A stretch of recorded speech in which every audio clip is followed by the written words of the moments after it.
You're listening to CFRN, a community of believers who trade for a living. To learn more about who we are, what we do, and how we do it, call toll-free 1-866-928-3310, and we'll send you out a no-obligation information kit absolutely free. 866-928-3310. The CFRN Emini Futures Cast is now on Stitcher. Listen to us on your iPhone, Android phones, BlackBerry, and WebOS phones. Stitcher is smart radio for your phone. Find it in your app store or at Stitcher.com. Stitcher Smart Radio, the smarter way to listen to radio.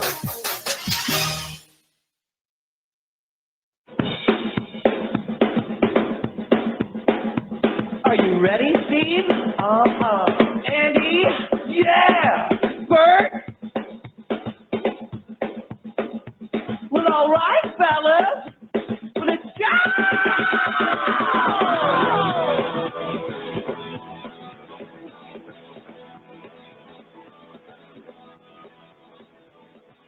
You're listening to CFRN, the Christian Financial Radio Network. Today's broadcast is brought to you by Audible. Get a free audiobook download at www.audibletrial.com/CFRN. Over 85,000 titles. Choose from mystery, romance, religion, science, technology, business, New York Times bestsellers, even children's books. You name it, Audible has it. With 85,000 titles to choose from, you're sure to find the perfect audiobook for yourself or to give as a gift, and it's absolutely free.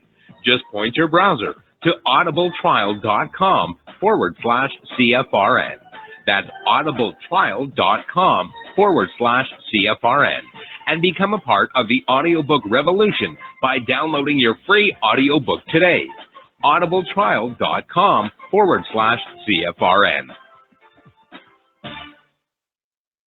Hey, trader, want to get rich quick? Well, good luck with that. If, on the other hand, you actually want to learn how to trade, the place to be is www.cfrn.net. Tune in Monday through Friday, 9 a.m. Eastern for our daily devotional, and then spend the next 3 hours learning how it's done from professional traders who actually trade for a living. That's www.cfrn.net. Every trading day from 9 a.m. to 1 p.m. Eastern. CFRN, a community of believers who trade for a living.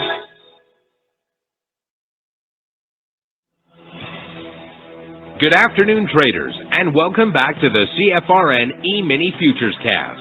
This is the daily broadcast of Indeterminate Length, where we discuss all things Emini, along with some really big ideas on the finer points of trading gold, bonds, crude, sugar, the euro, and even T-bills. Joining us today from our studios in Boston, Mr. Michael Borth. From our trading desk in Chicago, Mr. Burton Schlichter. Now, to get things started, let's go to our host and founder in Studio A, overlooking South Mountain, America's largest city park. Here's Dwayne.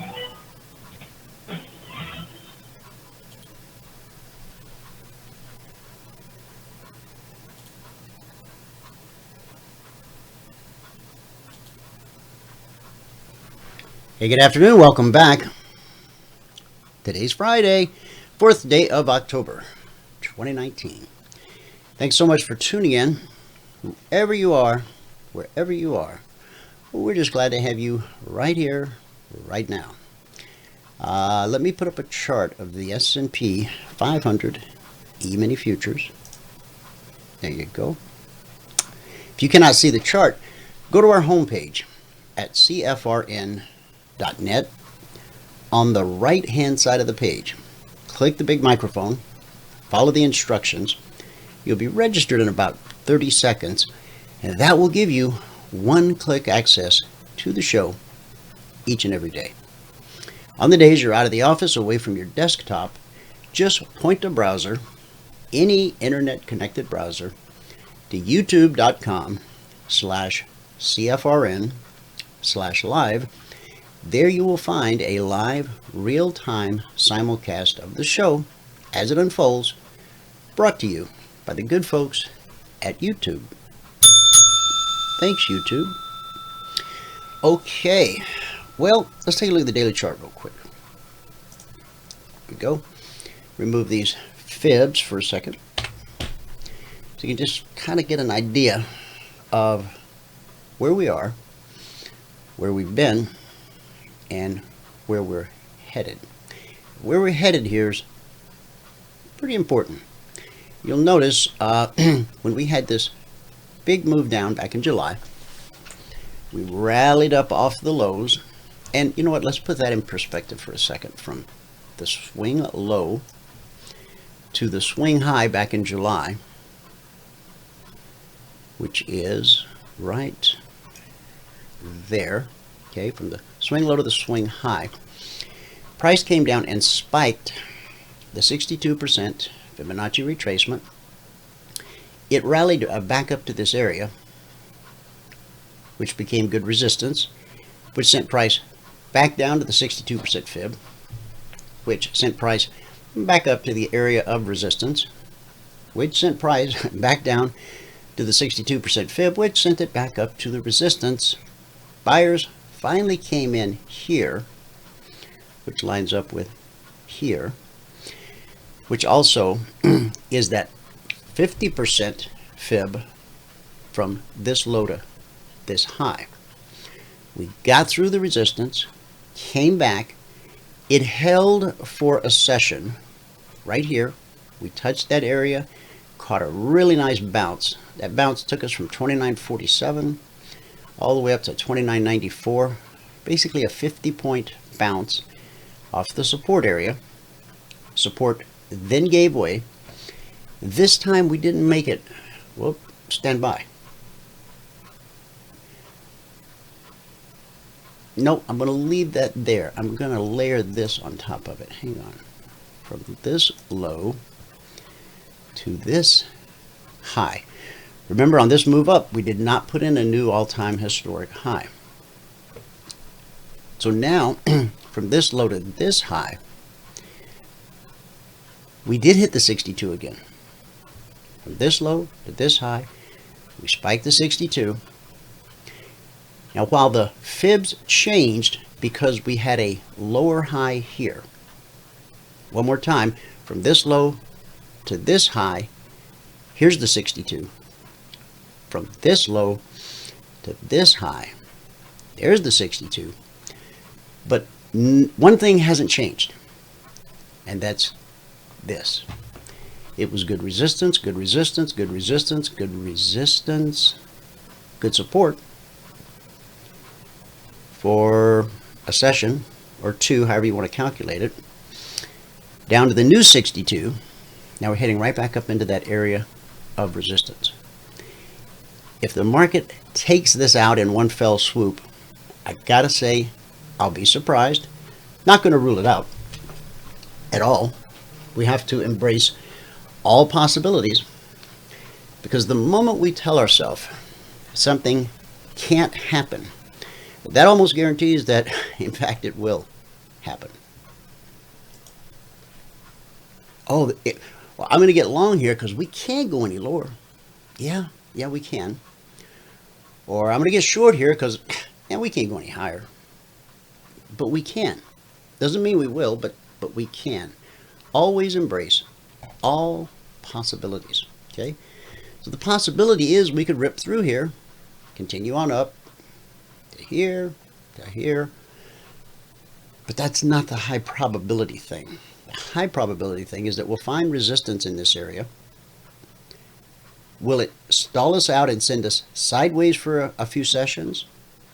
Or will it immediately turn us around for another leg to the downside, where we go back and attempt to challenge this swing low? That's unknowable at this point. At this point, all we can say is that this area is a high probability area for resistance. So let me go over the numbers with you. Worldwide, these are the cash markets, and Michael will pop in. He'll give you a recap of everything that happened in the live training room this morning. We had those employment numbers. We had a miss, but yet we still, even with a miss, we still have the lowest unemployment rate in 50 years. Markets responded very favorably to that. But just based on that one little nugget, how committed are buyers to this position? How far are they willing to push it? And how many sellers do we have camped out right here, just waiting, patiently waiting for the opportunity to whack this thing and possibly take it back here, here, here, or maybe just here. We'll stay tuned. Stay tuned. We'll find out. It's possible we get some kind of an indication even during today's broadcast. So let's go to the numbers. Maybe bring in some fresh data. When I come back, we'll talk to John. I'll go over all the Concierge Trade Alerts. I'll go over the Logic 247 alerts. We've been very blessed this week. We've had a very nice week. The markets have been extremely kind. Okay, here we go. Right now in the U.S., the Dow is up 220 points, almost 1%. NASDAQ is up 70, almost 1. S&P 500 up 25, almost 1%. Russell 2000, not quite as excited, up only 3 points on the session. Now in the commodity basket, crude oil is up 32 cents, trading 52.77 last. Gold taking a breather, down $4, trading 1509.80 last. In the Asian markets, at the close, the Nikkei was up 68 points. Shanghai was down 26. The Hang Seng down 289. Now that's a drop of over 1%. And in the European markets, at the close, FTSE posted a gain of 77. DAX posted a gain of 87. And the CAC added 49. For the FTSE, that's a gain of a little over 1%. For the CAC, it's a gain of almost 1%. That gives us a mixed day in Asia, a green day in the UK. And so far, it is a big red Radio Friday here in the US of A. Let's go to Michael, get that recap, and then I'll be back. Michael, take it away. Okay, I got it. All right, here we go. Excuse me. All right, here you go. You should be looking at my screen right now. We got it. Okay. All right. Okay, it's all yours. I got it. Here we go. Hang on. Got something in my eye. All right. Good afternoon, everyone. Today is Friday, the 4th day of October, 2019. It's Friday, the 4th day of October, 2019. If you have not taken a free trial with us, go to the home page at CFRN.net. And right over here in the right-hand column, it says 5-day free trial, apply.cfrn.net. If you click on that, it will bring you to this page right here. Where? This page right here. Where all we ask for is your name, your email, and your phone number. You hit register now, and you'll be sent a confirmation link. You must click on the confirmation link. Okay? If you don't click the confirmation link, we don't know that you took the free trial. So you got to make sure that you do that. Okay? Okay. Now, as I said, today is the 4th day of October, 2019. If you're going to read the spreadsheet, you got to read all the CFTC risk disclosures down at the bottom. Today we made 2 ticks in the euro, we lost 6 ticks in crude, and we made 10 ticks in gold. That put us at plus 52.5. I know it's not a big number, but still, it's positive.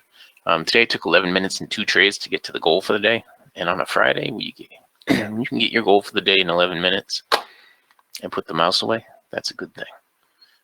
We took a total of 9 trades this morning. So on the month now, we're at $590. That's over 4 days, averaging $147 per day. And on the year, we crossed 29,000 today. And we're at $29,021. That's over 179 days, still averaging $162 a day. Okay. Let's go and see what we had going on. Now, there were huge news events this morning. As Dwayne just outlined. And so a lot of times when there's big market activity in the pre-market, there's going to be consolidation during the market. Okay, once the markets open up. But anyway, this was our first trade this morning. It was on gold. Actually, it wasn't our first trade. Our first trade was a break even on crude. But this was our first trade on gold. And we picked up 10 ticks on that and got our goal for the day. Now, we were just waiting and looking and hoping for a trend, and it finally established one over here. And we ended up with a break even right there. And see, my charts are just hanging up. And we missed a long trade right there that would have been profitable. Okay, and we ended up with another break even right there. And let's see what we had over here. Nothing there. We needed to break that. Then right here was a shorting opportunity. This is during the break. Now, there was a shorting opportunity there and there, both of which would have been break even. There was a long opportunity here that would have been profitable, and another long opportunity here that would have had some profit in it. Okay. On the euro, yeah, another typical day on the euro. We ended up with a break even there and a +2 there.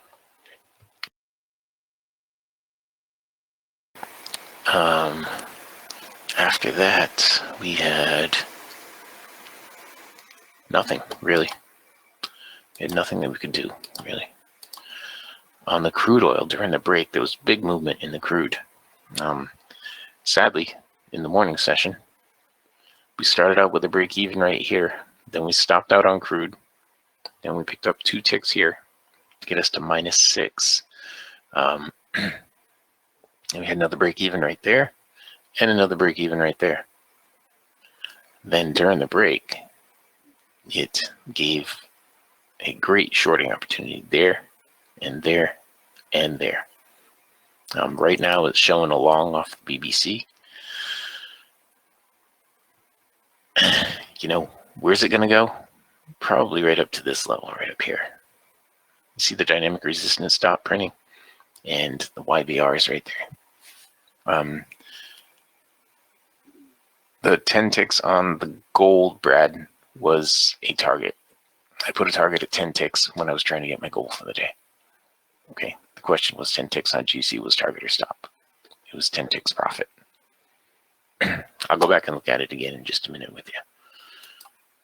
Okay, and on the ES, we didn't do anything with the ES today. It's not to say that there wasn't anything to be done, but I didn't do anything. Here, now, in the first half hour was just garbage right in here. All right, then it started to trend a little bit. I think I tried to get into some of these. There was a long opportunity right here, a short there. Then it was garbage again. Then another short right there.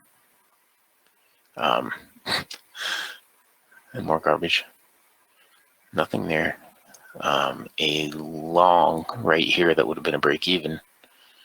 And now we're getting into the break. And during the break, I mean, it kept going up. And I forgot what we were looking for. We're looking for 29.43, I think, is what we're looking for. We didn't get any trade setups right through here. All right. Now, let me go back over there, Brad. Okay.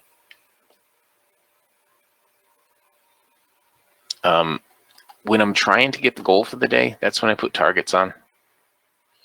That's the deal with it. I normally don't leave targets on because a lot of these, you can get a 30-tick run like this, and you want to be able to take part in that.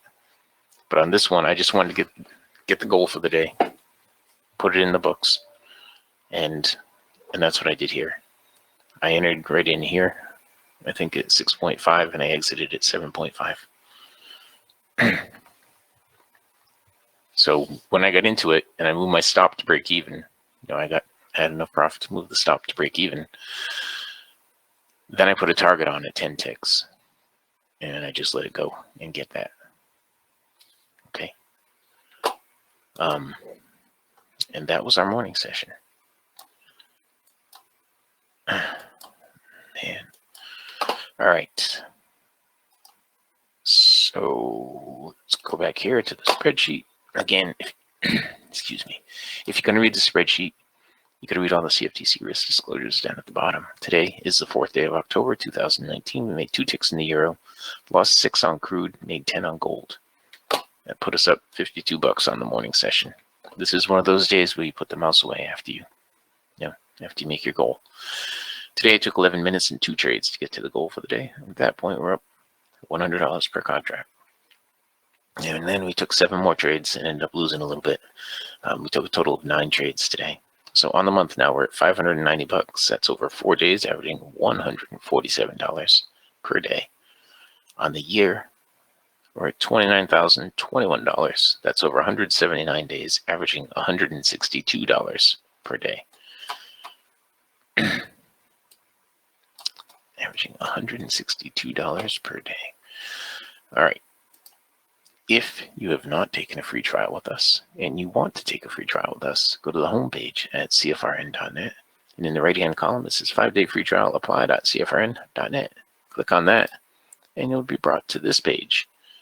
And in here, we tell you all about what to expect from your free trial. And, kept this page pretty simple. All we need is your name, your email, and your phone number. Hit the register now button, and you will be sent a confirmation link. You must click on the confirmation link. Okay, if you don't click the confirmation link, then we don't know you took the free trial. Excuse me, I'm losing my voice. Yeah, and that's it. That was our morning session. And with that, we can pass it back out to fabulous Phoenix, Arizona, Studio A, overlooking South Mountain, America's largest city park. If Dwayne's ready. He may not be. That was kind of a quick recap. Oh, okay. I'm right here. Okay. Right now. Yeah, your audio sounds normal today. Okay, good. Alrighty. Back on the old mic. Oh, okay. That's what it is. Okay. And you already covered the questions in the Yeah, I've been going back and forth with Brad. All right then. All right. Recap of the recap. Today it took 11 minutes and 2 trades to get to the goal for the day. At that point, we're up $100 per contract. $100 per contract. It's another bingo. Good bingo. All right. You tuned your bell. Yeah. All right, guys, we're creeping up on this weekly trading zone overhead. 2942/43. Don't see anything getting in our way.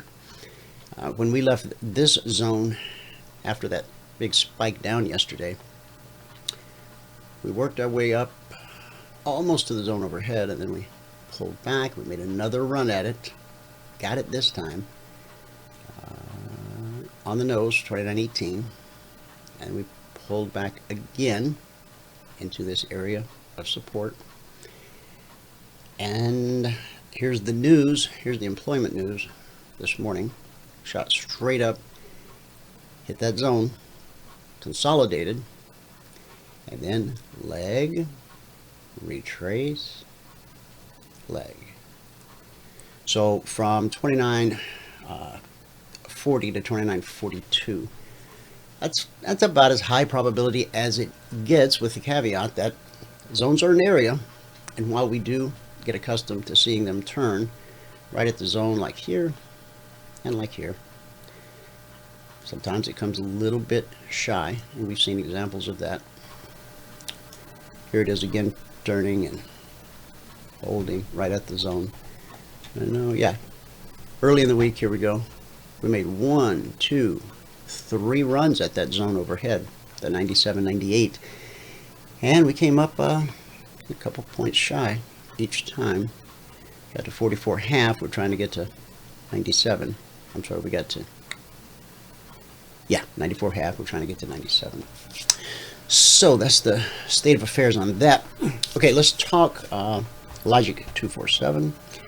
If you don't know what Logic 247 is, it is our preeminent Emini alert service. What does that mean? It means from Sunday evening at 6 p.m. Eastern until Friday afternoon at 5 p.m. Eastern, we send you live in real time via the Telegram app, which we're big Telegram folk here. We use Telegram exclusively as our messaging service. We have, I don't know, about 10 different channels, I think. Everything from Concierge Trade Alerts to the Logic Alerts to trial discussions and member discussions, a place to post your favorite song. We even have a place to shoot the breeze. So if you haven't got a hold of Telegram yet, it's free, it's fast, there's no ads, it's secure, and you can pick it up at telegram.org. Put it on your phone, put it on your desktop, and then whenever there's an alert, whenever opportunity develops in global markets between 6 p.m. Sunday and 5 p.m. Friday afternoon, your phone will go dee-dee-dee. That's the best I can imitate that sound. I'll say it again in case you missed it. Dee-dee-dee. Something like that. Sounds like a telegram. You pick up your phone, you look at it. This is if you aren't sleeping or driving. You look at it. If it's a market that you trade, if it's a market that you follow, and if your situation allows it, you beat feet over to your desktop where you do your trading and you bring up your charts and you look at that alert, because I don't want you to just trade it because it's an alert. I want you to see on the chart what I see. Because if we go through that enough times where I see it, I show it to you so that you can see it, and then together we can watch it trigger and manage it as it tries to get to its target. We don't have to repeat that process too many times before all of a sudden you're starting to spot them yourself. And that's where you really want to be. You don't want to spend a lifetime of dependency on someone to hand you trades and tell you when to get in and when to get out. Now that's awesome in the beginning when you're learning, but at some point you truly want to set yourself free. What happens then is what you once called an alert becomes more of a confirmation. In other words, you see it setting up plain as day, just the way we taught you, and then your phone goes dee-dee-dee, and that just serves as confirmation that I just saw the same thing that you just saw. And then together, based on our methodology, strategy, and our indicators, we'll more than likely manage it the exact same way. So we are on week 61, and let me scroll up to the top. Last week, week 60, we had 40 actionable alerts. 4 of them got stopped out. 10% of actionable alerts stopped out. That's not the norm or the average. The average is 20% each week, but we had a very favorable week. This week, which started last Sunday night at 6 p.m. Eastern, thumbs up means the alert found its target. It went from the entry to the target, and in many cases, it has gone on to the final target, which is the weekly zone above or below the trade to target. So thumbs up, price found the target, and we're into Monday. S&P, NQ, Dow, Russell, Crude. I didn't do the euro or the pound this week. Not because there wasn't any opportunity. Our plate was so full with all the opportunities in the major markets we cover that I just didn't have a chance to stray over there.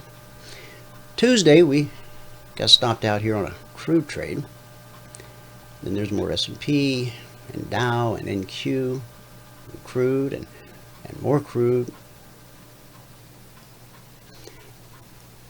Here's an interesting on crude. We had a long. Then the market started to look a little indecisive. So we hedged the position by also considering a short entry. This is how kind the market was this week. It gave us two-sided action.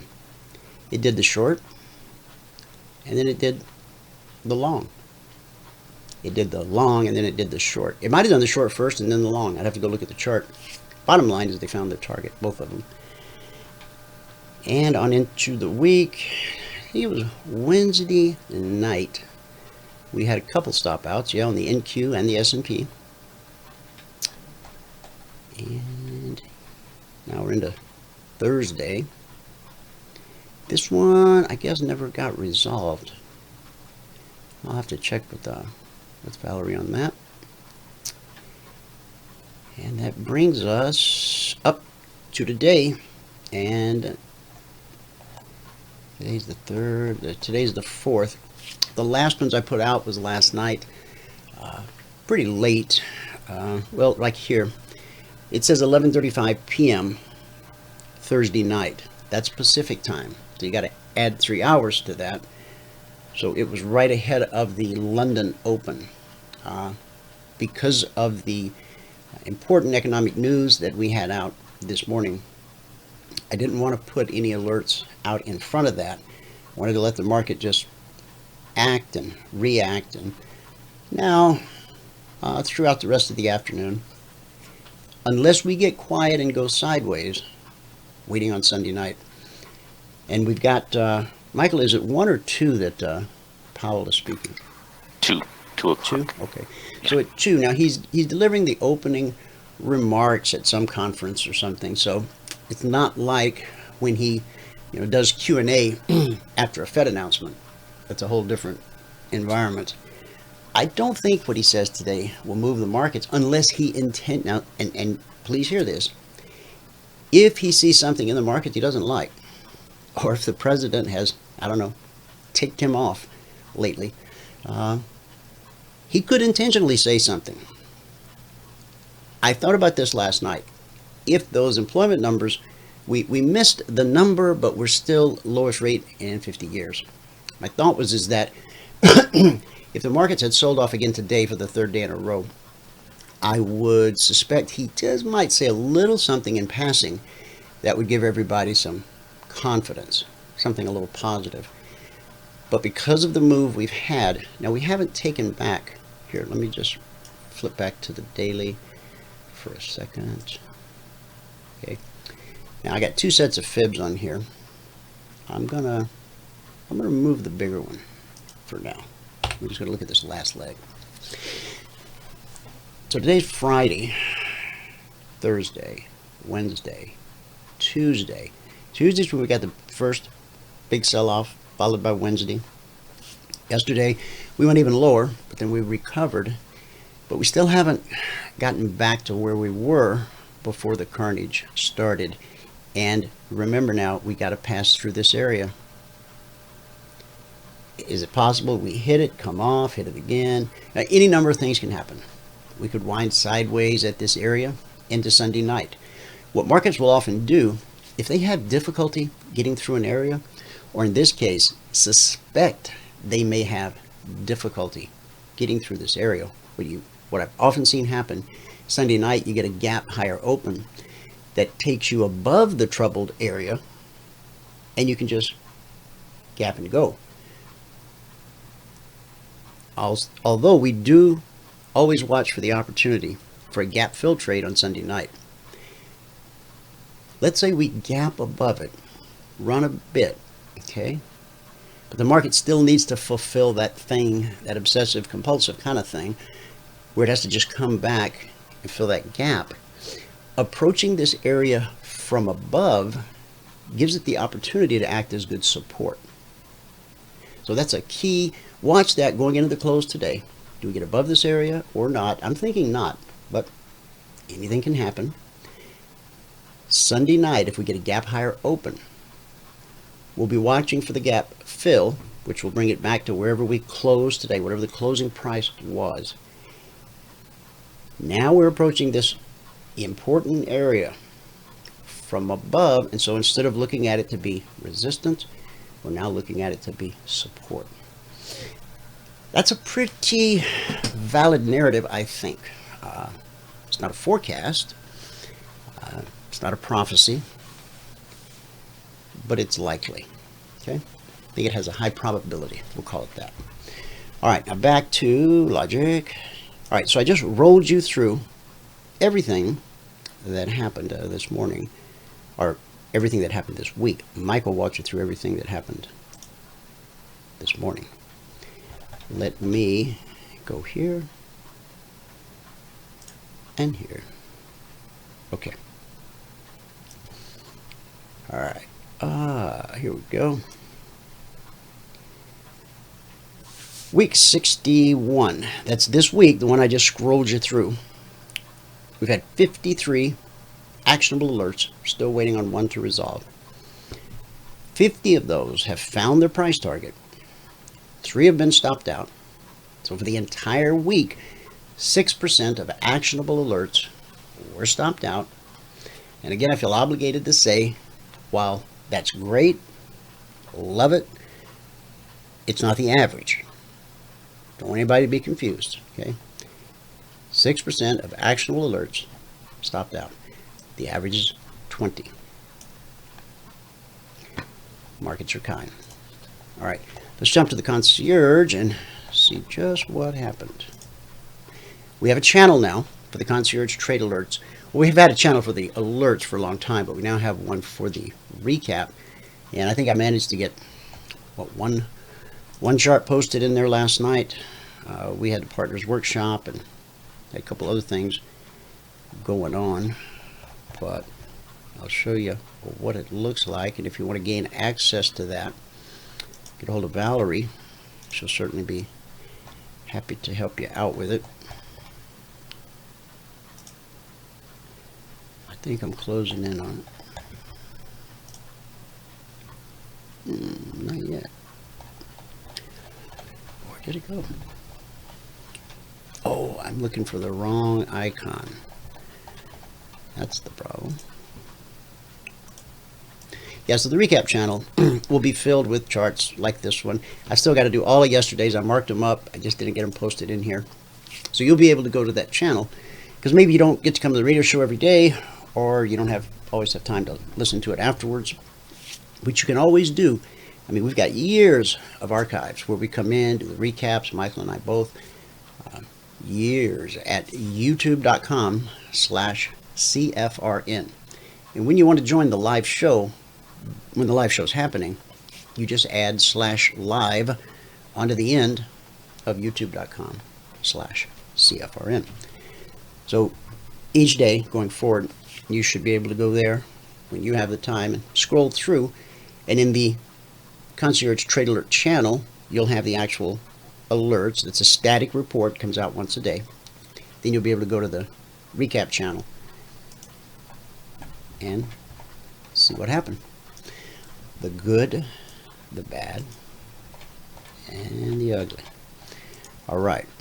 Last night, Concierge said, grab a screenshot if you want. Got them out at 6:15 Eastern. Our workshops are 9 p.m. Eastern every Thursday night.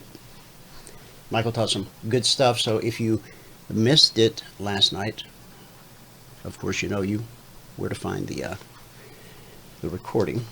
Okay, got it, guys? Okay. Here we go. We'll start with the S&P. Last night, consider being long at or above 29.14. 29.14 is right here.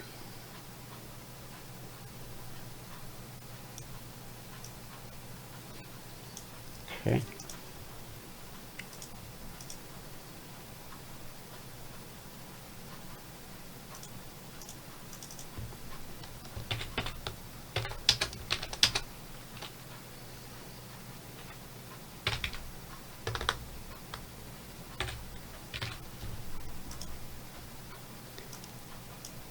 we triggered. Now, the zone overhead is the target, okay? There's a channel for the weekly trading zones as well.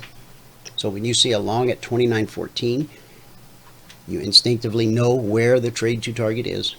When there's a short at 28.90, you instinctively know where the trade to target is. I don't even need to put those in. I could, but it's a bit redundant. Okay. So from 29.14 up to the zone overhead, the trade to target, I think we hit it to the tick. We did. 29.18. That's 4 points. $50 per point. $200 per contract traded. Of course, if you've earned the right to trade multiple contracts, if you've earned the right to trade 10, that becomes a $2,000 move. A couple of those, and you paid for your passport. So, something to keep in mind.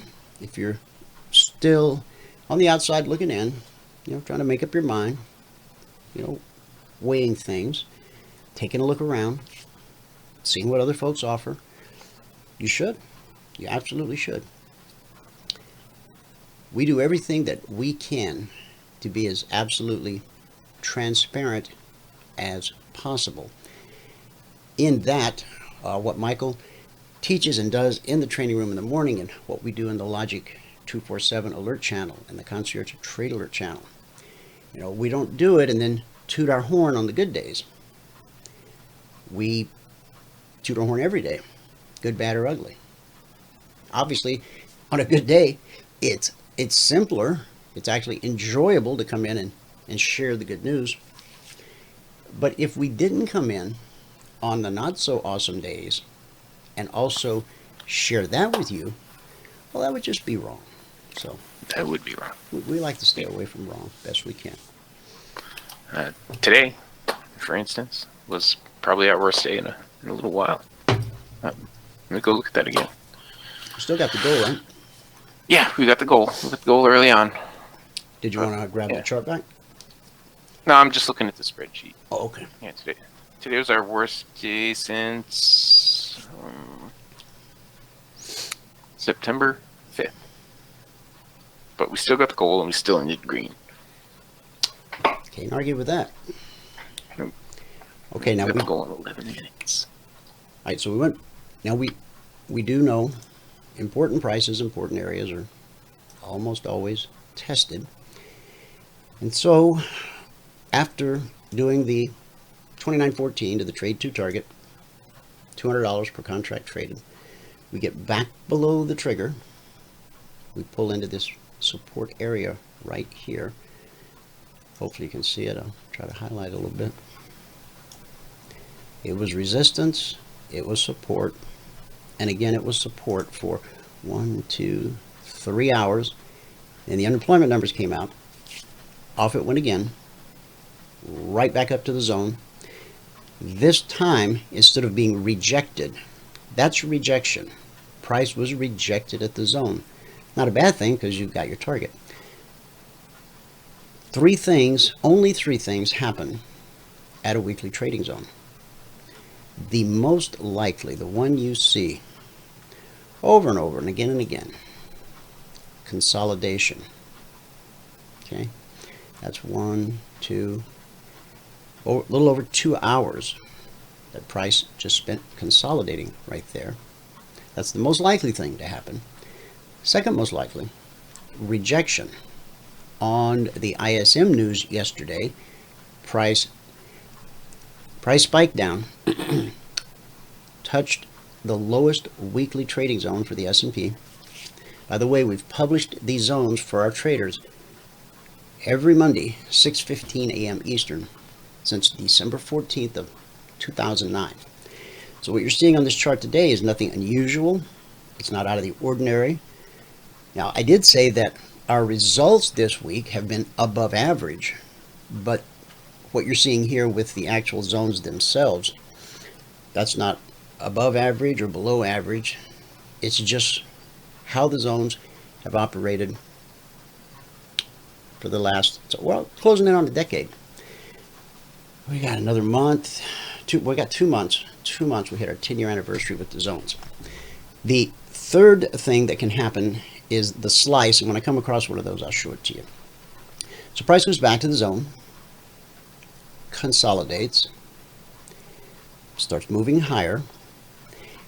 Once we get above this zone, price is telling us that it's now trying to get to the zone overhead. Price is always trying to get to a zone. I'm telling you, if that was the only information you had to work with when you sit down to trade, you could do well. Okay, I'm sure you would develop something to assist it, but just having that basic information, knowing at any given time, from Sunday evening at 6 p.m. to Friday afternoon at 5 p.m., to actually know where price is trying to go. How many times have you looked at a chart? Even those of you that understand technical analysis, how many times have you looked at a chart and you just kind of you have that little question mark over your head? You're just not sure what it's trying to do. Imagine a world where every time you sit down in front of the chart, without having to spend hours doing analysis and drawing charts and trend lines and fib lines and looking at advanced decline lines and the trend and the tricks and every other thing under the sun. And I'm not knocking any of that stuff. All great things, all do exactly what they were created to do, I'm sure. We just don't use them because for us, it clouds the issue. It invites confusion and discrepancy. When you have 5 things on your chart telling you to go long and 5 things on your chart telling you to go short, what do you do? It's analysis paralysis, and we all fall into it at some point, I think, but you do well to stay away from it, and you can when you know where price is trying to go. Now, from this 2914 entry and the second trigger, I mean, a move, if we get up to that other zone at 42, that's quite a move. But let's say you weren't in, well, maybe you took the second one here, caught another 4 points. Then we go into consolidation. So you probably took your profit there, I would certainly think. Then as we start to move higher, let's layer one more thing in here.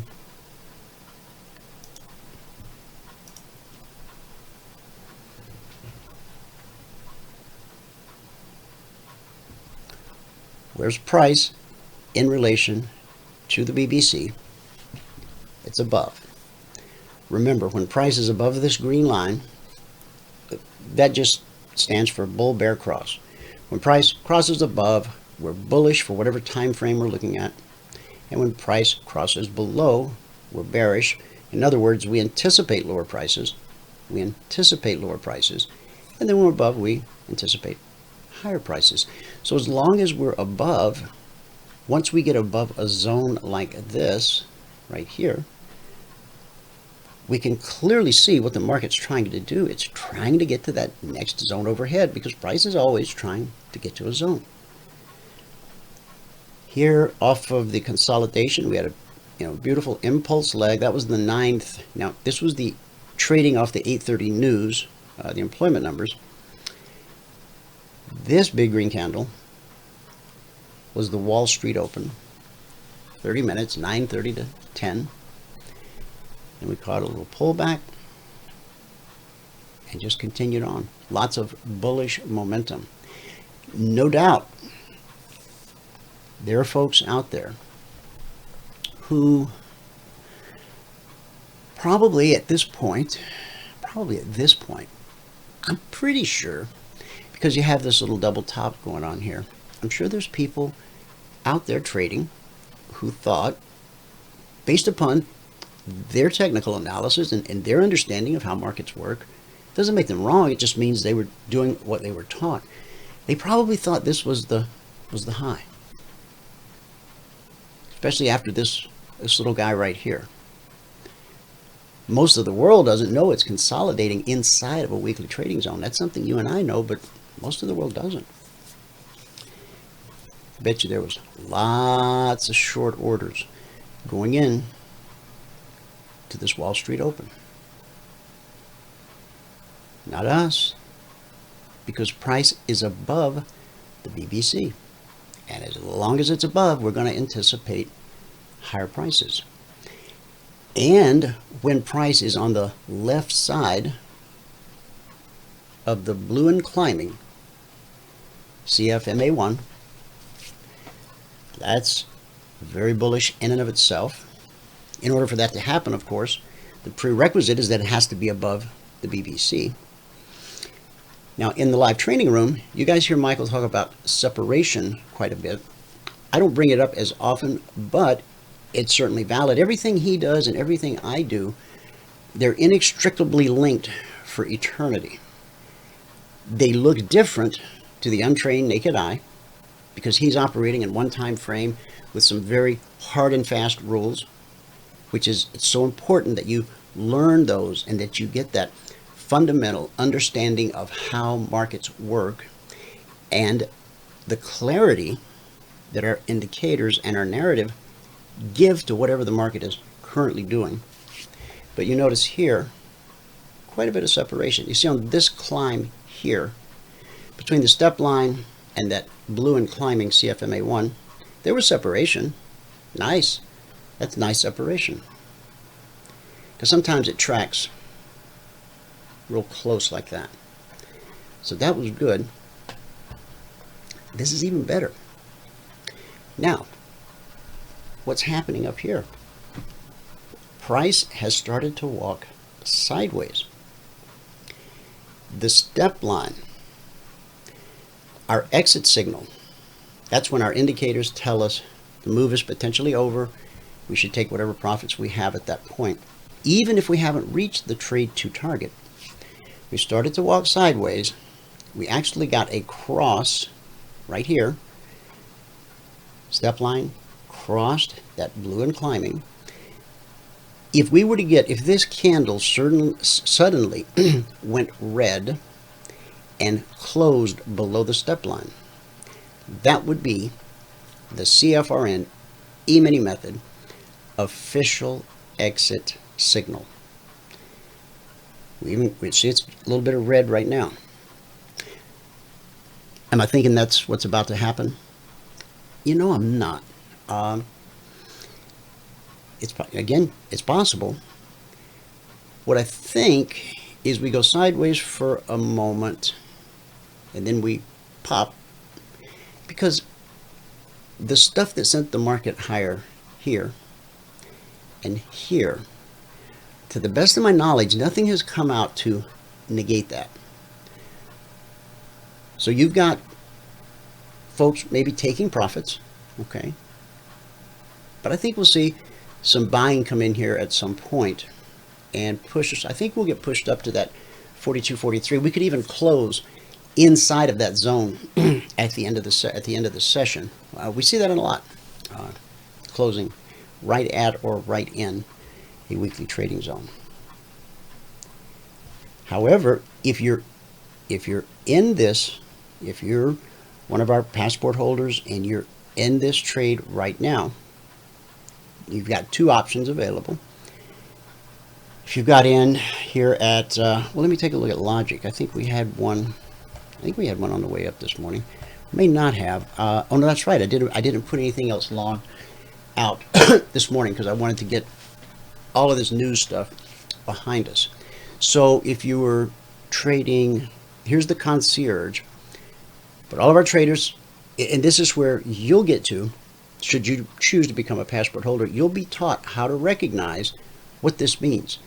Consolidation, remember, half the world's going short here because they think we've topped out. It's a double top, can't go any higher, but it did. As this green candle takes off, you could be long, based on our methodology, 29.22 up to, what are we at, 37? So that's about a 15-point move in the S&P. That's $750 per contract traded. If it gets from 22 all the way to 42, that obviously will be 20 points. at $50 a point, that'll be $1,000 per contract traded. A zone-to-zone move. Do we see those often? Every day. That's what price does. Doesn't always go in a straight line, but price goes from zone to zone. And from here, it could have gone back to the zone. But after consolidating and making up its mind, it decided there's more buyers in the order flow than sellers, so the order flow dictates movement of the market. Up we go. Okay. Until sellers overwhelm buyers in the order flow, we'll roll sideways like this. What do you got? 1, 2 dojis in a row. So one of our traders currently in this trade, again, could take profit here, or you could bring your stop loss just right up, right there, right behind that step. Okay. Price comes down, takes you out, fair enough. If those buyers come in, which I think is a high probability, then you can catch that additional 2-3 points to the upside. It's your choice. Discretionary trading. You get to make choices. Okay, so that covers it for the S&P. Let's go to the Dow. On the Dow,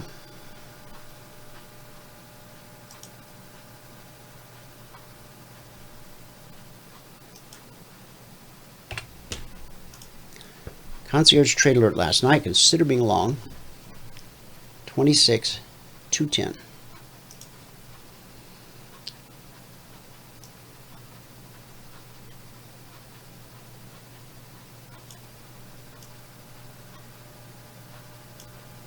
Oh, we gotta back that up. There we go. 26,210.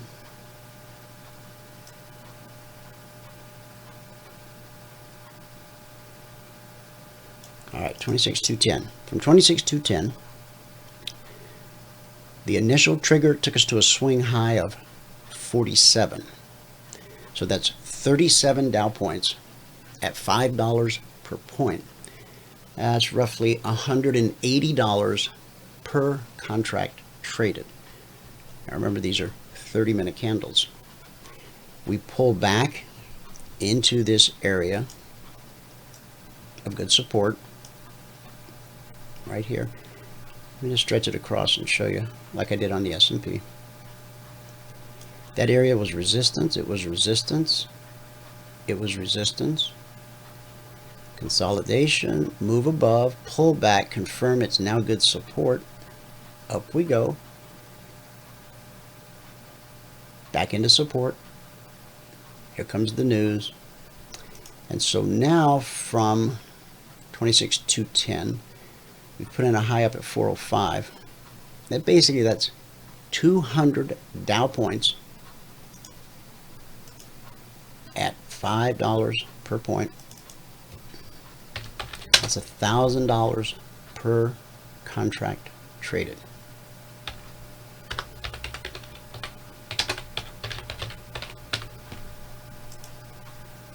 $200 points available. $5 a point. $1,000 per contract traded. Right there, from here to here, and we're not to the zone overhead yet. That's the trade to target. There's still a potential 120 points yet overhead. That could potentially turn that $1,000 per contract into 15. Because it's walking sideways, we're printing smaller candles. If you wanted to take profit here, would that be acceptable? Absolutely. Remember, you're in control. With discretionary trading, you call the shots. First, we want you to learn the rules-based methodology so that you have a firm foundational understanding of how markets work. And then when you're ready, if you so choose, you move into the discretionary. It'll make sense then. The stuff, if you've learned well what Michael teaches you, when you move over to this side, the stuff you see me do and teach will all seem very logical based upon the principles that Michael taught you. Now, if we layer on one more thing.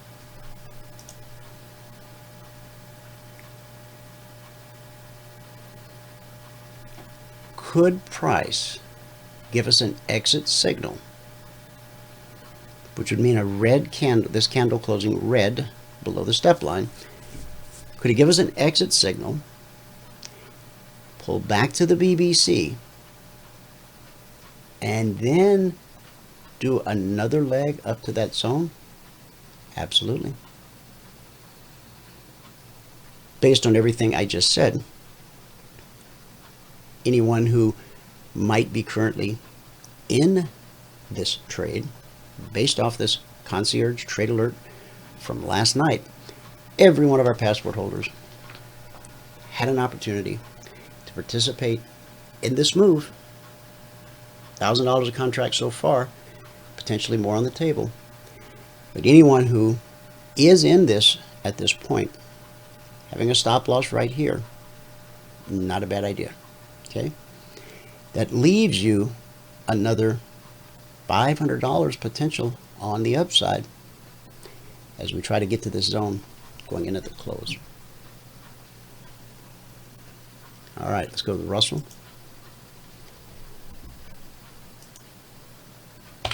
Last night, Concierge Trade Alert on the Russell. Consider being long, 1494. That's right here.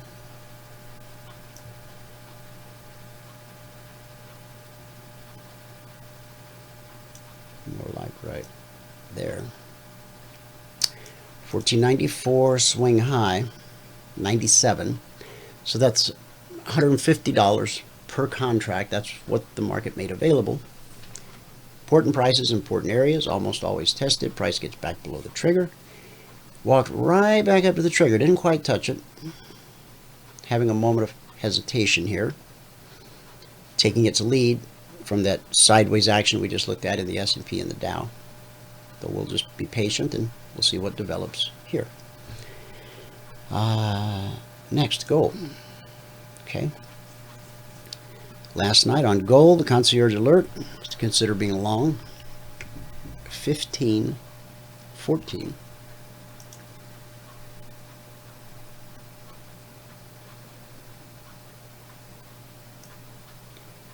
And each one of these last night had a corresponding logic alert. And that's important because the Concierge is based on previous price behavior. Logic 247 is based on current price behavior. Whenever the two are pointing at the same important price, important area, it always bears a second look. So 1514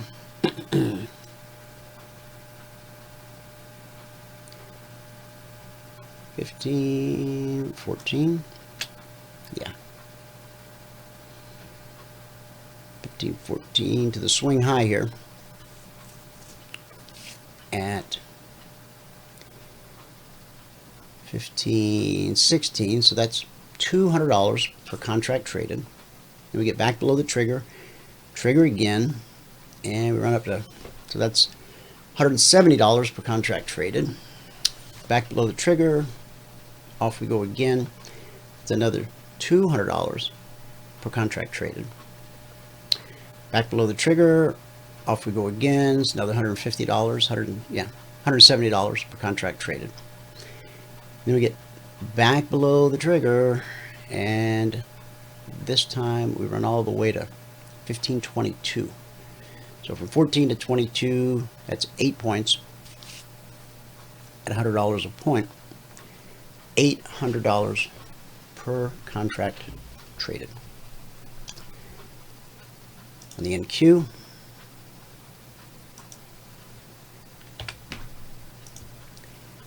Concierge Trade Alert last night. Consider being long at or above 7701.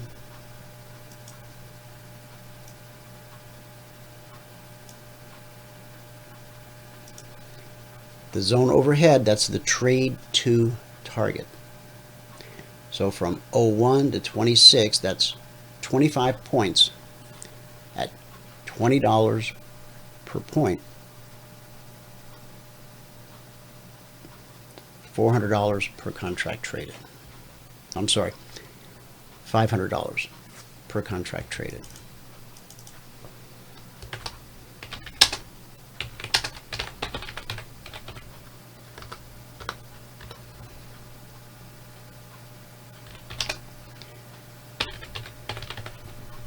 Then, as markets do, important prices, important areas, almost always tested. We get back below the trigger. We make that same run all over again. So that's another $500 per contract traded.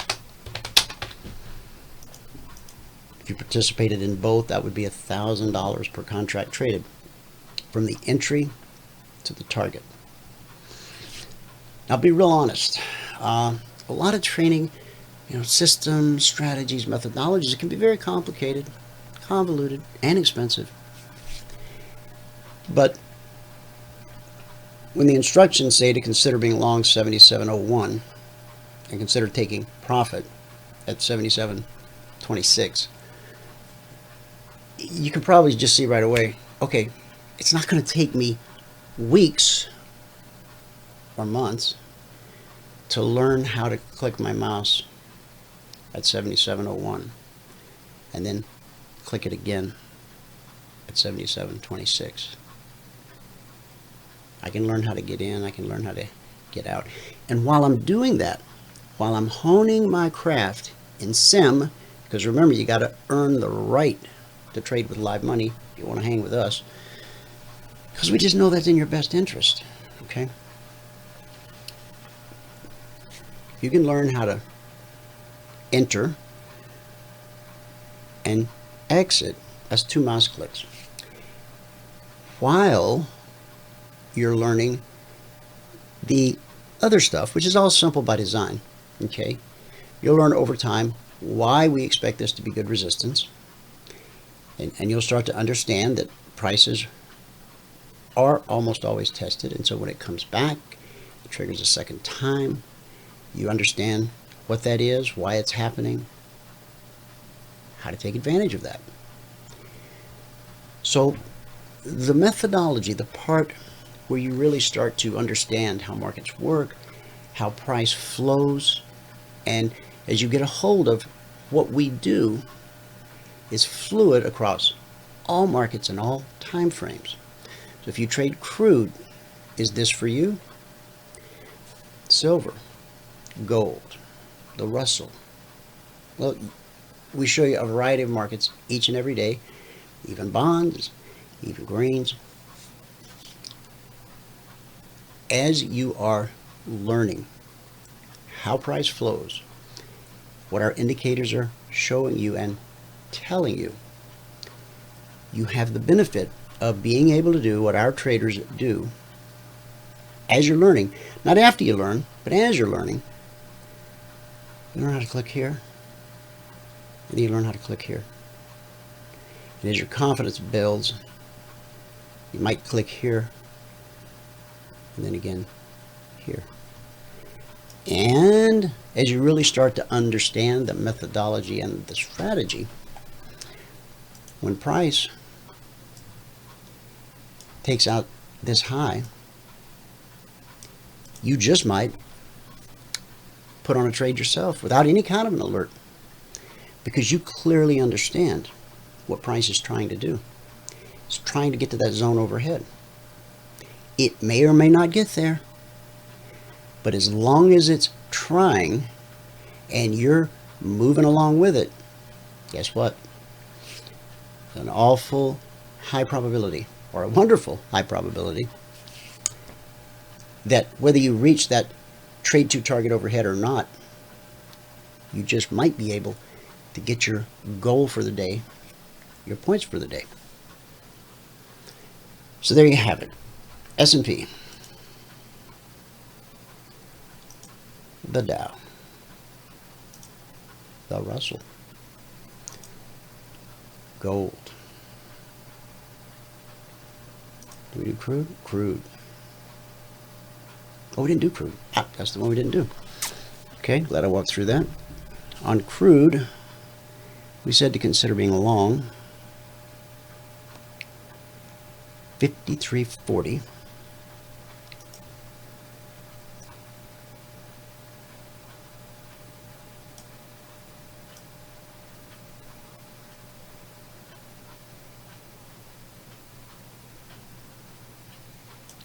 Which has not been touched. The short side was 51.75. We've not touched that either. And once you start receiving the Concierge Trade Alerts, your job each evening, when the alerts are posted, you go to your charts, the markets that you trade. You know, it's not even a bad idea to do it on all the markets, even the ones you don't trade, just so that your eye gets accustomed to seeing how price behaves when it reaches one of these two lines in the sand. This week we had a lot of examples of double-sided action where price actually triggered on the long side, generated some profits, and then triggered on the short side, did the same thing. Okay? In this case, the market's still trying to make up its mind. Are there enough buyers to support price going higher in the order flow? Well, there was off that news this morning, but then we hit the Wall Street Open, and that was not able to take out this high. So we're still in that making up the mind mode. So we'll keep an eye on it throughout the show. There's John. We'll keep an eye on this too to see if we're going to touch that zone or not. John, welcome to the show. Hi, thanks very much. Good to have you with us. Sorry, a bit late today.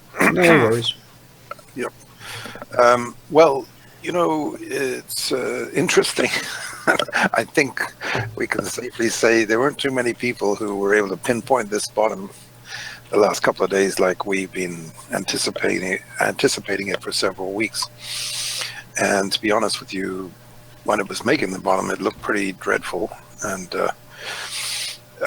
I did say that if they could nip this in the bud, it would be a big deal. And the fact that we didn't threaten the previous lows, I think is pretty constructive. We kind of held a trend line.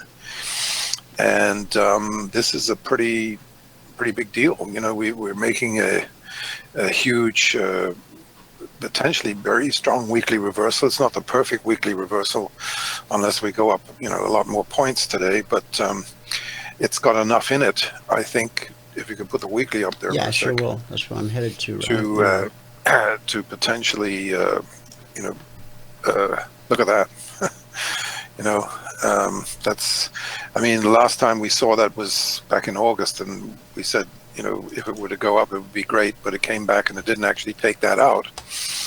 Obviously, and actually looking at the weekly, it kind of looks a lot more bullish. And what I really wanted to say is, which was possibly lost on people yesterday, but I did point out, I said this was a superb reversal. I mean, this is one of the best reversals. Dramatic. It was a dramatic reversal, because we went down and we just like turned on a dime and reversed upwards, and it was one of the best buy signals we've seen in some time. It was a really, really big deal. Sort of like that outside day back in May, when it pushed the market to a new high in July. I mean, listen, we're what are we, 1% from an all-time high right now. We've put in a dramatic test, several tests over the last few months of the lows. This market could explode higher, and we've made the case as to why. And what's better than the lowest unemployment in 50 years, 3.5%. So what I said months ago, the news would start to get better in the fourth quarter, appears to be happening. There's some bad, remember, we should be at the tail of the bad news, right? we got a little bit of a Well, lower hopefully, John, but unemployment. I don't know. With this impeachment thing hanging out there, I don't know. It's going to keep the Well, markets on look, edge. right now, look, the fact that we're up, I was going to get to that in a minute, because at the moment, you know, we've got a kind of a three-wave pullback, three-wave rally off the lows. So, you know, we have to be mindful of that. Looks to me like we could get up to 2650 on the Dow, 26,500, sorry, 26,500. And maybe 26.6. But if we started to break down again from there, or from, I'll just pull it up on the S&P, you know, 2950, we'd actually have a really good bottom in place at 2950. But if for any reason it did start to roll over, that would concern me, and it might make me go short again. But you know, I think this impeachment thing is losing its effect. I think it was a sort of a shock horror initial reaction, but I don't think there's a whole lot to it. Well, I think the way he called her bluff was just a master stroke. You know what? Just stop. Hold the vote. Hold the vote and see if you got enough support to impeach me. If not, let's get back to the business of making America great again. And stop this nonsense. Imagine if the guy could put 100% of his thought and energy behind that, making America great again. But he's like Nehemiah trying to rebuild the wall. He's trying to rebuild the wall with one hand. Wow. I see what I just did. He's trying to rebuild the wall with one hand, and he's fighting off these idiots with the other hand. You know, if they got the infrastructure bill going as well, that would be the fait accompli. I mean, I think the infrastructure bill will push this market up to 10% higher, 10, 20, maybe even 30% higher. It could be epic, and it may go up there on its own. I mean, look, the Fed has got more cover now to lower rates, because the unemployment is trending down, even though we made a record low, or 50-year low in unemployment. The employment is definitely trending down. If you look at today's chart, you'll see that. But remember, you've got that Christmas hiring that doesn't seem to have been reflected yet. When does that typically kick in? And is it end of October? Probably from now on. So in October, November, we could have. Imagine if we had a blowout month, 200,000 to 250,000 or something like that. That's what I was saying about the economic news starting to get better. If that starts happening and the market picks up a bit. Remember, look, when you suddenly get an ISM number that's like the worst since 2009, what does that tell you? Well, if it's the worst thing since 2009, it might go back up in the next few months. So, we've kind of synchronized almost exactly 9 months to the December low. We're hitting some bad news, a pocket of bad news and weakness. But remember, you got look, the Feds around the world, they're all maxed out, and the markets are rebounding pretty sharply today. I'd say that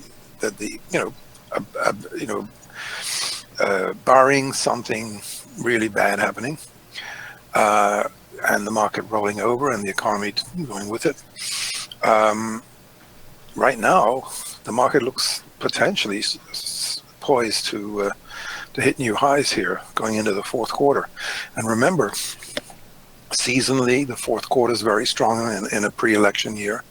So and then you've got the record. Listen, you've got synchronized, maxed out stimulus around the world, including the Fed here. And when the Fed starts lowering rates, look, it does cause the market to come down a bit. If it's really bad, you'll get a 2007 to 9, or like 2000 to 2002, but not when you've got record low unemployment. That's a huge, and the economy is really tight, and we're still creating jobs. We still create 136,000 jobs today. So it's really not a bad picture. And when you look at the New York Advanced Decline Line, just recently made all-time highs. I mean, it's almost always, I think the worst case scenario ever was from that failing or going into a bear market, a recession didn't happen for at least a year, maybe even, it's usually 2 years after that thing peaks. Right. So that's kind of the way I see it. I don't see us, I don't see us hitting the skids till 2021. And look, if Trump wins re-election, the general MO is that after when you win re-election, you basically create a recession and then you get out of it 2 years. So you have the last couple of years recovery and everybody feels better and you get re-elected. The risk, this has never happened before. We've never basically hit the starting gates right out of an election win like Trump, where the economy literally picked up from the day he was elected and has been roaring ever since. That's never happened before in quite the way. I'm not talking about a second-term president, anything like that. I'm talking about a brand new president that really hit the ground running and was able to deliver stunning numbers, including 10, probably when it's all said and done, probably 15 trillion in new wealth. Right. That's a gigantic number in of itself. So we're in a situation, as Kevin O'Leary says, there's never been anything like this economy. That's right. That's so, true. John, there's a comment here for you from Frederick. He says, tell John not to forget about the hundreds of thousands of census workers that are being hired. No, I that's what I was referring to. I'm sorry, I should have mentioned that. The census workers and the holiday. Exactly, and the UPSs and the FedExes and all those guys, and the Amazons. I think Amazon's going to hire 100,000 people. UPS is going to hire 100,000 people. I mean, these are big numbers. They may have a hard time finding people. Yeah. Many people. Yeah. So that should really tighten the economy up, and with the slowdown in the immigration, these numbers could go lower. It could go down to, imagine if we go down to 3.2%. Maybe even, God willing, 2.9% before the election.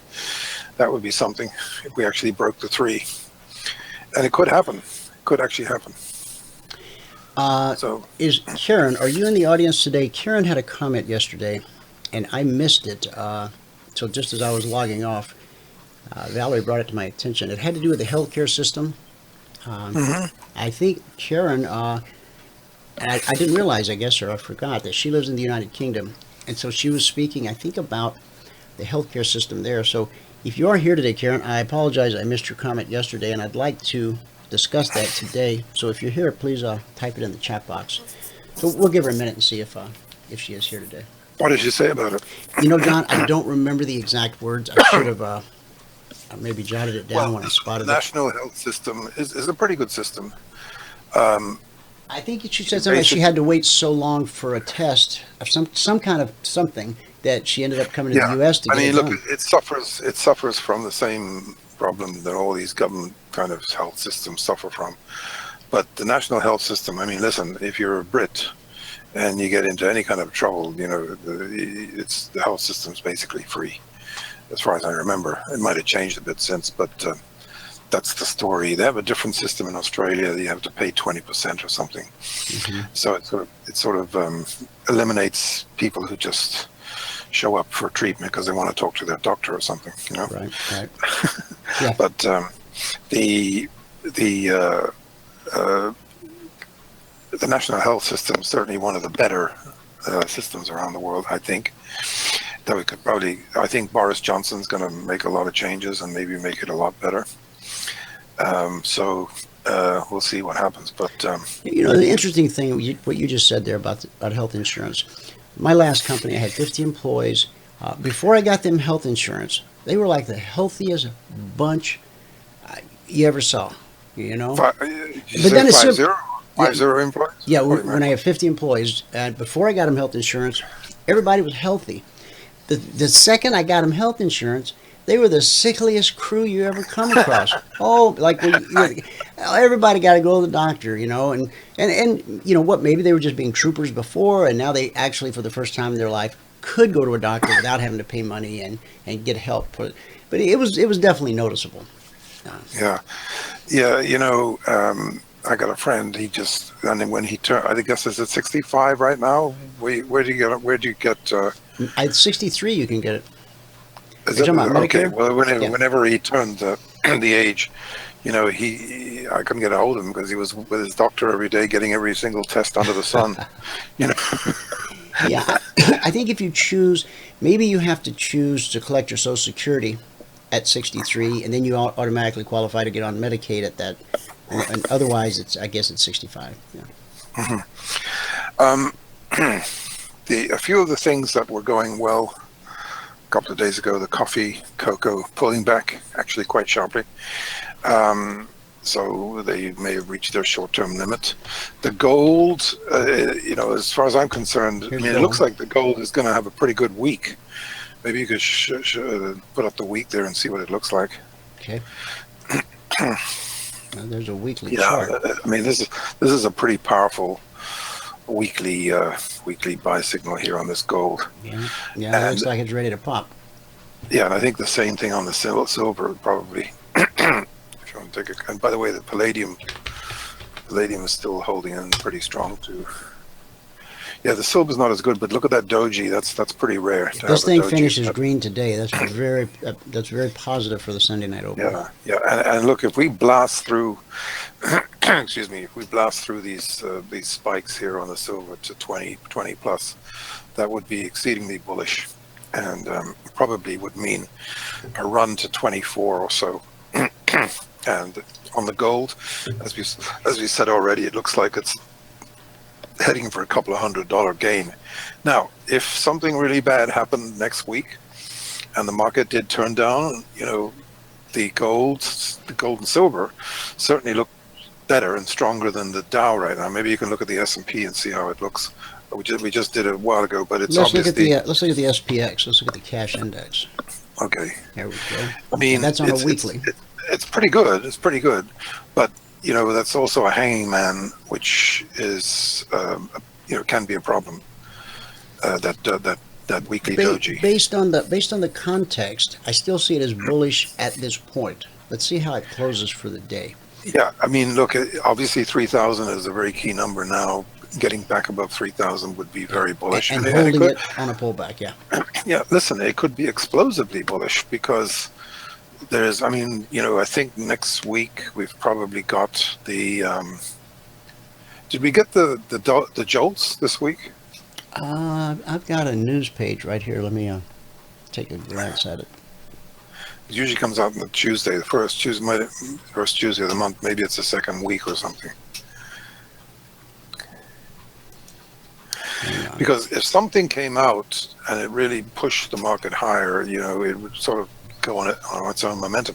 The other thing I'm reminded of is as I was saying earlier on, the velocity, if you like, the velocity of the turn here, of the upturn, and the fact that almost all stocks, except for Intercept and a few others, are really surging today and yesterday in a very powerful way is a little bit like what we saw, you know, down in December, January, when we bottomed, and also back in June, you know, when the market bottomed in June. Remember, there was this just incredible buying that came out of nowhere. In other words, you're seeing buying, in my view, that doesn't happen at market tops. You're seeing, you know, you're seeing very aggressive buying when a market turns that you just don't see. You know, at market tops, I'd say the action would be a lot more sloppy. But this is kind of, you know, impulse buying and impulse wave buying, and pretty aggressive, looking for possibly a big up move ahead. So if there were jolts or job openings, John, I'm not spotting them. I'm looking through all the news that came out this week. Probably going to be next week. But imagine if that jolts comes out, and it may do because of the 50-year unemployment. You know, if it comes out so that there's like we're new all-time high in openings, that would probably move the market a lot right now. Mm-hmm. Mm-hmm. You know, if we come up with like a million and a half openings, or 1.5 million, It's like 7 or 8 million openings, but I mean a net, you know what I mean, a net deficit, if you like, of people looking for jobs. You know, so with the number of openings is higher, 1.5 million higher than the number of available, kind of thing. You know what I mean? We've got Powell speaking here in 25 minutes. Yeah. But he's delivering he's delivering right opening on. remarks to some conference. So I don't think he should be saying anything that's going to move the markets unless he, intentionally lets something slip. Oh, I'm pretty sure he's going to say something that'll move the markets today. I think he's on a mission to prove Trump wrong, and it'll be interesting if Bullard or Kashkari were to somehow get in there instead of him. I think the market would go to the moon. You'd probably have a 10% up move in the market. So you've got to keep these things in mind. They're really possible things that can happen. Well, after he delivers the opening remarks, George is going to speak, Claritta's going to speak, and then Quarles is going to speak. So after he delivers the opening remarks. I don't see Bullard's name on the list, though. Uh-huh. So, Brainerd speaks right after Powell. I don't see Bullard. He got snubbed. Okay. Yep. So look, I'm not sure if the gold's ready to go yet, but it is certainly closing quite well for the week, and I would be. It doesn't look like we're going to get knocked down this afternoon. And as a matter of fact, the platinum. Maybe we should put the platinum up, Dwayne. I think the platinum's may have turned today.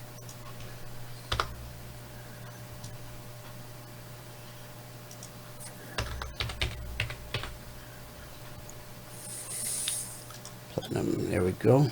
That's a weekly. Yeah, no. Look at it on a daily. It was a day. I think we're okay. Still doesn't look too good, this platinum, but it could, if the metals go next week, it could still get lifted up. And if it did get lifted up, it would be very bullish, I think. So, kind of right back into that support area. It could nip, maybe. This platinum's really been struggling for 3 years now. Maybe you could take a look at the weekly and the monthly chart. See how that looks. Yeah. So it's got to get over this. Obviously, 1,000 is going to be a big deal whenever that's taken out. And there was a huge move in 2008. Yeah. Wow. Yeah. So, can you put the palladium up to see how that's looking? You bet. It actually does look like maybe 2020 is going to be platinum's year. So I think we're going to see a very big move up in platinum soon. Okay, there's platinum on the monthly. Palladium, look at that. Is that amazing or what? Mm-hmm. It's just an incredible bull market. It really is. So that's good for gold. Yeah. And we're starting to, the gold's creeping up. Don't forget the Chinese probably back in the game next week too on the metals. Oh, that's right. They've been out all week. Yeah. And at this point, the Indian wedding season should be starting to kick in too for the gold. So, by the way, the gold stock's starting to act pretty well here. The JNUG. I think the JNUG looks like a buy here. The nugget, the JNUG, starting to move up strongly here. Actually, right as we speak. Did you say the JNUG? Yeah, I think they opened lower this morning and now they're higher. Let me go daily on that. Yeah, look at that. That looks pretty impressive. Yeah, I know that does. Yeah. I'm looking at next week's news. Let's see. China's holiday continues up and through Sunday. And Monday's still a holiday in China. What day did you say they come back? Well, then probably Tuesday. Okay. Look at Dwayne. I had a feeling yesterday that down move, which is kind of funny doji, was a fake out, and it appears to be so now. You're taking out that what's looking like a 67 there on the JNUG. Possibly going to be a pretty big move, up to 80, maybe 90. I mean, if you're up to it and you don't mind risking the money, you could take a shot at some call options on JNUG or Nugget. Because the last time we said that, you made $10, about $15 in a week on the last upward on that. Remember, we said to do that when we were down about 66. Actually, the last time we were down at this level, we said to do that, and they went all the way to 80. Look at that, 80. That looks good. 83. And the previous time, we said when it was down at 80, after it topped out the first time at 100, we suggested doing it again at 80 or so, and it went right up to 100. The first high-impact news I see for next week is not until Tuesday at 8:30 a.m. Eastern, and that's the PPI, month over month. The PPI could be a shocker here, and the CPI, because if they start coming out. JOLTS is next Wednesday. I just found it. Okay. 10 a.m. If they start, thanks. That's great. If the PPI comes out like 2.5, 3, or 4 even, you could see a rapid upside acceleration in the metals. And let's take a look at the Nugget. Can you put the Nugget up? NUGT.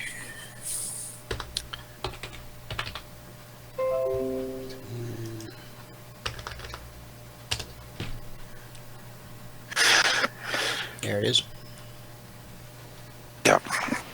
The Nugget is a little, see the double bottom there? The double bottom on the Nugget, that's a really big deal, potentially. And look, this is a kind of a head and shoulders type top. If that gets negated to the upside, there's no more powerful thing in the world than a negated head and shoulders. It's just monumental.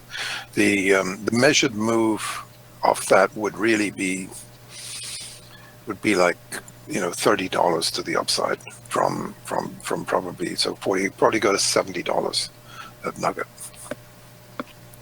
And let's have a look at Royal Gold, RGLD. Here we go. See how much stronger Royal Gold is. It's really only been going inside, after this is a lower high right here, and that's bullish. And now today, if we can take out yesterday, and then take out this little high. It's I think the gold's probably going to gap on Sunday or Monday.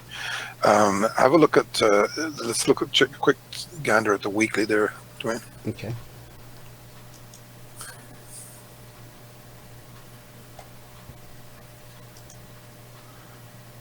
Yeah, I mean, look, this is the first consolidation. This is the first pause in a rip-roaring upward move that's hit multiple new highs for the last few months. All these green candles here on the weekly chart.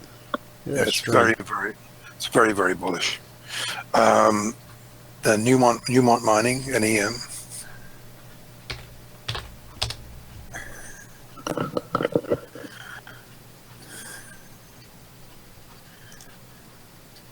It's not responding. Give it a second. There it comes. There we go. There's Newmont. Yeah, it's still a pretty big deal on a weekly. It's got a lot of overhead resistance up at the 40. But if this thing starts taking out that overhead, I think Newmont's going to be a big winner. Another one that I noticed this one was up earlier today, HMY. Is that Harmony? Yeah. I think the S&P has the potential, depending on how we close today, I think the S&P has the potential to gap higher on the Sunday night Globex Open, and I'll show you why here as soon as we look at this. Yeah, actually the market's surging now, Dwayne. It's just hitting new highs for the so that Doji's getting better and better, the weekly reversal. Now this could be a really big deal, I tell you. It feels very well, have a look right here at this daily chart. You see this area that I've highlighted with this long rectangle here, it was this is a daily chart. Resistance, resistance, resistance, resistance. Then it became support for a couple sessions. Now we're pulling back up to it. I think this could be good resistance. The market may have trouble getting through it, and often when the market encounters that type of an area that it can't just get through during normal trading, we see a gap higher open Sunday night that takes us above it. We then immediately pull back, and instead of confirming it as good resistance from above, we're now confirming it as good support, and we can take off to the upside. So we're coming right into this area here, folks. So if you're long, consider, take a look at your whatever you're looking at and see, is this a place you might want to potentially consider taking some profit or tightening up your stops. Yeah. If we sail through this with no hitch, I would be very, very surprised. 29.35, something like that. Give it a bit of space, but it certainly looks like a hold here going into next week at the moment. Anything else you want to cover? So, no, listen, thanks very much. Have a great weekend to everybody. Hey, you too, John. Look forward to next week. Thanks very much. Okay. Bye-bye. All right. Talk to you then. All right, guys, time for our good word for the day. We've been talking about gossip the last couple days. Not always everybody's favorite subject, but I think we all know it's part of life. Now, yesterday we talked about, first day we talked about gossip and what it is. And we talked yesterday about responding to gossip. We're going to move on to a different topic. Friends in the woods. Hopefully the last 2 days helped you with the gossip issue. It's always going to be around. It's never going to go away. It's part of the human condition. Can you rise above it? Well, that's what the last 2 days were about. If you've missed the last couple of days broadcast, just fast forward up to the very end and have a listen. 1 Samuel 23:16. Jonathan, Saul's son, arose and went to David in the woods and strengthened his hand in God. 1 Samuel 23:16. The first African American to play Major League Baseball in the U.S. was Jackie Robinson. While trying to break through baseball's color barrier, he faced insults and abuse in just about every stadium. One day at his home stadium in Brooklyn, he made an error and the fans immediately turned on him. While they jeered, Robinson just stood there at second base, humiliated. At that point, shortstop Pee Wee Reese ran over, stood beside him, put his arm around him, and together they faced the crowd. Within seconds, the fans grew quiet. Years later, when Robinson was elected to the Baseball Hall of Fame, he said, "Reese's arm around my shoulder that day saved my career."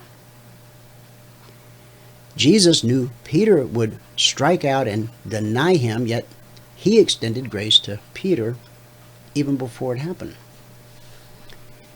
Here's what he told him in Luke 22. "When you have come back to me, help the others." When God restores you, you'll want to reach out to others with his love. It will be as natural to you as breathing. You'll live by the scripture, Isaiah 35:3. "Strengthen those who have tired hands and encourage those who have weak knees. Say to those with fearful hearts, be strong, for your God is coming to save you." Jonathan arose and went to David in the woods and strengthened his hand in God. 1 Samuel 23:16. When you feel lost in the woods, you need a Jonathan. That's when you prove the truth of the old adage, in prosperity, our friends know us, but in adversity, we know our friends. I'll give you that again. You might want to make a t-shirt. In prosperity, our friends know us, but in adversity, we know our friends. They're the people we turn to in times of trouble. So if you think you'll ever need such a friend, it's a good idea. Be one first. Jonathan arose and went to David in the woods and strengthened his hand in God. When you feel lost in the woods, you need a Jonathan.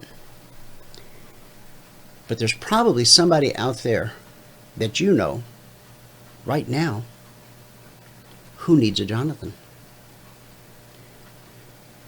So while you heard the message, the even greater message, yes, we all know that from time to time we need a Jonathan. The question I have is, whose Jonathan will you be today? That's our good word for the day, and that's a wrap for the week. It's been a great week.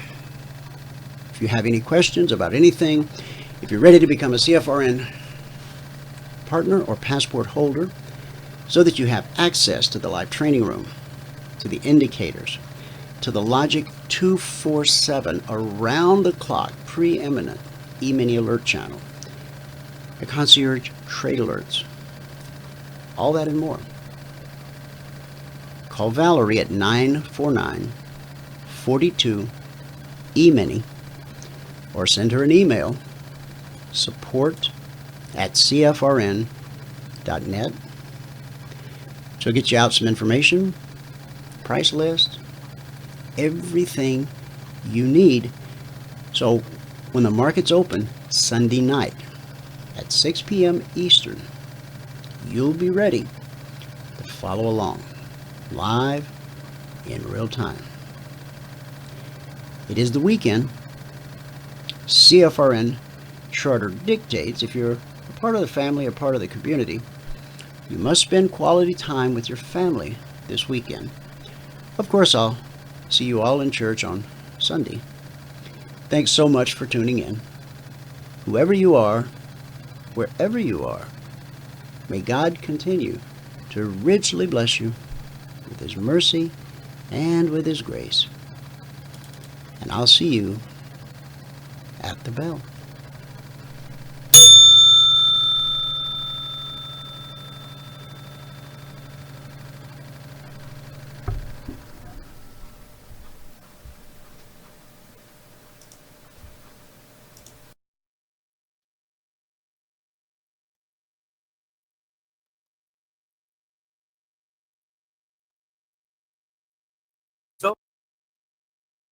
Than to see a human life changed and given hope. As always, pray hard and trade safe. Any financial information discussed on this show is simply the opinion of our host, Dwayne Reeves, his co-hosts, and guests. To learn more about trading Emini Futures or to take a 1-week free trial in our live trading room, call 1-866-928-3310. 866-928-3310. Information discussed on this radio program should not be construed as a recommendation to buy or sell any security. Always do your own due diligence and consult with the licensed securities broker or financial planner before making any investment decision.